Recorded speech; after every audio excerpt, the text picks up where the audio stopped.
Bonjour et bienvenue à la Minute de formation offerte par Actualisation. Cette semaine, nous allons voir l'intelligence émotionnelle. L'objectif est de se familiariser avec ce concept qui a des effets positifs sur les plans relationnels, professionnels et sur la santé. L'intelligence émotionnelle, c'est l'intelligence centrée sur les émotions.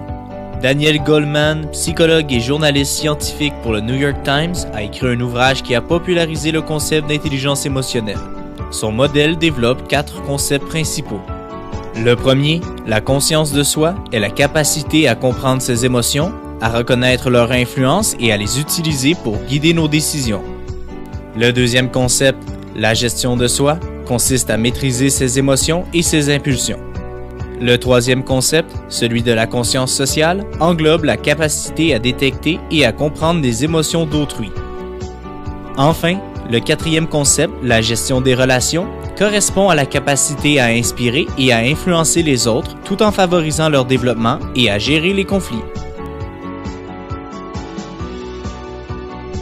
Parfois au travail, nous sommes submergés par plusieurs émotions qui diminuent la qualité de notre travail et affectent la qualité de notre vie professionnelle et personnelle.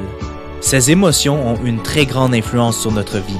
C'est pourquoi il faut prendre conscience de ce qu'on vit régulièrement pour mieux se préparer à gérer ces situations.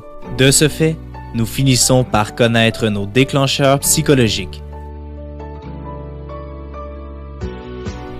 À chaque jour, nous sommes confrontés à des situations qui nous font vivre des émotions positives et négatives. L'accumulation de toutes ces émotions peut nous donner l'impression de perdre le contrôle. C'est pourquoi, lorsque nous atteignons un point où nous sommes trop émotifs, il faut fermer les yeux, respirer lentement et profondément, se détendre et lâcher prise. C'est important de démontrer de l'empathie envers nos collègues lorsque ceux-ci ne se sentent pas bien.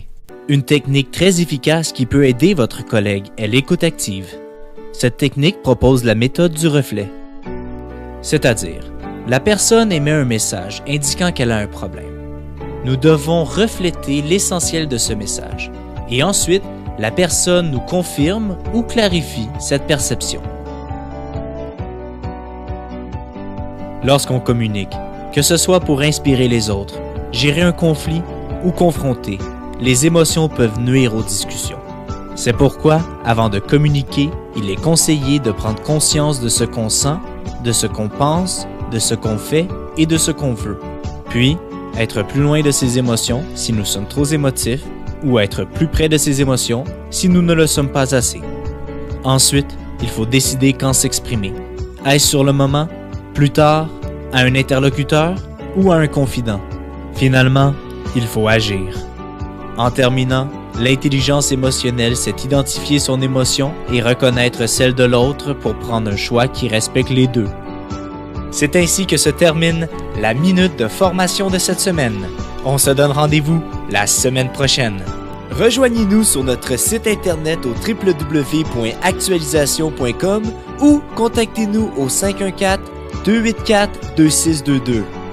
Actualisation, formation et conseils depuis 1970.